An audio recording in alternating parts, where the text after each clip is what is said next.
सरकारला शेवटची संधी, आम्हाला ओबीसीतून हक्काचं आरक्षण द्या, अन्यथा मराठ्यांना सत्तेत गेल्याशिवाय पर्याय नाही. विधानसभेपूर्वी जरांगेंचा सरकारला इशारा. सत्तेत तुम्ही कधी नव्हता, राजकारणात जाऊन काय करणार? ओबीसी आंदोलक लक्ष्मण हाकेंचा जरांगेंना सवाल.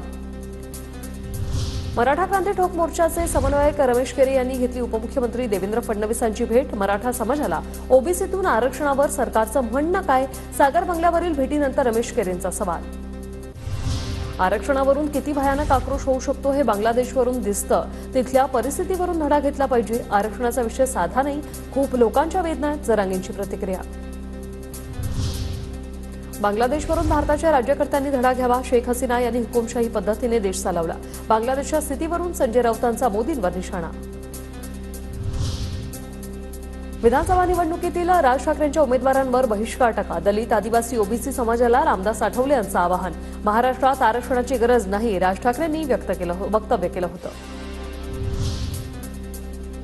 राज्यपाल पदासाठी 8 दिवस वाट पाहणार, अन्यथा राणांचं जातवैधता प्रमाणपत्र प्रकरण बाहेर काढणार. अडसुळांचा इशारा. तर अडसुळांनी न्यायालयात जावं, आम्ही त्यांच्या सोबत. बच्चू कडूंचं विधान.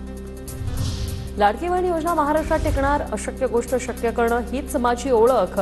योजनेवरील विरोधकांच्या टीकेवर अजित पवारांचं ट्विट.